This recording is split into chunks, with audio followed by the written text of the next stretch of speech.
Melissa Whitsitt did what a lot of young people do these days. And when I say young, 34 years old to me is quite young. Go out to a ski resort to work.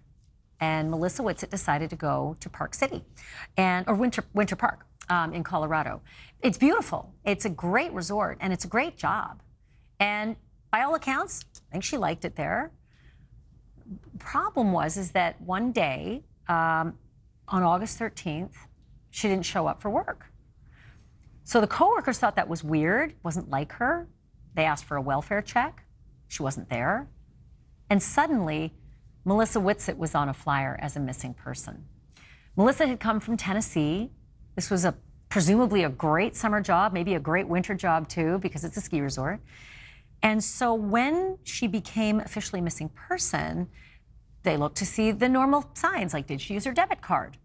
No. Where's her phone? Well, that was weird too, because suddenly it was like an hour and 15 minutes, an hour and 20 minutes away in Denver. And there was a strange man who was using it, calling around multiple people, making phone calls to multiple people. So suddenly this became very mysterious. Melissa's parents drove from Tennessee all the way to Winter Park to start helping to find their daughter.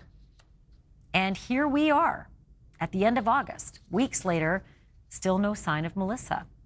Cindy and Jerry Whitsitt are kind enough to join me live on the program tonight. Thank you so much for being here. Can you both tell me what the police have told you so far in their investigation? Not a lot, actually. First, thank you for having us on. They have told us that Melissa boarded a bus from Winter Park on Sunday morning and that she went to Denver, and we don't know why.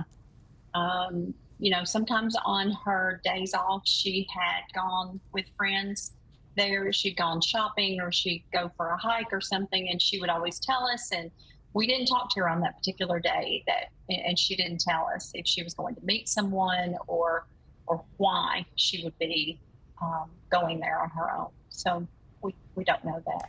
I had a lot of friends who worked in ski resorts growing up. I'm a big skier myself, and so I'm familiar with the culture of working at a ski resort. And certainly with Denver just an hour and 20 minutes away, it wouldn't be weird to go on a Sunday with friends to Denver. What is strange is the phone calls that were made from her phone. And I think I read a report where it said there was an unknown male on the phone. What do you know about that? Being that, how do we know it was a male on the phone making the calls? So, you know, the first thing we did was look at her phone, and because obviously it was off, we couldn't contact her. So she's on our account. So the first thing we did was go pull the phone records and see when the last time the phone was used. And that's when we saw several numbers that we didn't recognize. And so we decided to just call them. So we called the number, and a male answered. And we asked him, you know, about speaking with Melissa, and he said he never spoke with Melissa. And so we said, you know, we find that odd because you know your phone was contacted by her phone, so somebody spoke to her. And he said, "Hang on a minute, let me look at my records." And he went back and looked, and he said, "Oh, that phone did call me, but it was a guy that called me from that phone. It wasn't a female. It wasn't Melissa." And so we inquired of him what that guy wanted, and he said he wanted a ride, because he offers transport services around Denver. And that's really all the information we got from him. We turned that information over to authorities, the number that was called and what the guy's name was. Had that unknown male, called that number 6 times, or called around to various numbers to various different people 6 times? It was actually, I think 4 times that number had called.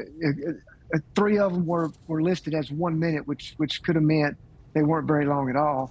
And then one of them was listed for 2 minutes. So that's what we assumed was when he had a conversation. So that would have been 4 or 5 calls. And then there was one more number that we didn't recognize, that we never could figure out who it was to.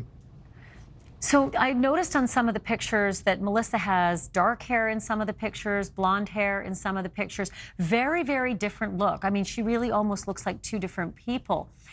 Is that helpful, and is that something that's getting out there so that if, in fact, she may have changed her look, people would know?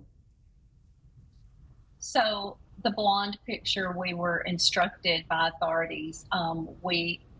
Because we're in Tennessee and she was in Colorado, we were instructed that there may be some connections. That blonde picture is an older picture of Melissa. The dark hair is what she looked like when she went missing. But we were instructed because there may be people that hadn't seen Melissa in a while, and we all know how easy it is for us ladies to change our hair color. So she loved doing that, and so that's why we tried to show all of those looks so that someone might recognize that picture. Just did as instructed. Cindy and Jerry, do either of you know if she had any set twos with anyone, any arguments, any disputes with anyone, any new friends that she'd made that were, say, not particularly, welcome in her life by the rest of her family? Were there any sort of red flags before she went missing that you've been able to share with the police? None. She had just been there a few months, and she, by all accounts to us, she loved it there. She loved the people she was working with. She was happy. So no, we would know if there was someone I'm confident that she was having an issue with. Before she went there, she had been in our home for the last 4 years. She had been with Jerry and I. And so no, there was not anything like that. Well, I hope this is helpful. We're going to put some phone numbers up on the screen right now for anyone who might be watching, who might have any information. And I always say this, no tip is too small. No detail is too small. The Denver police are 720-913-2000.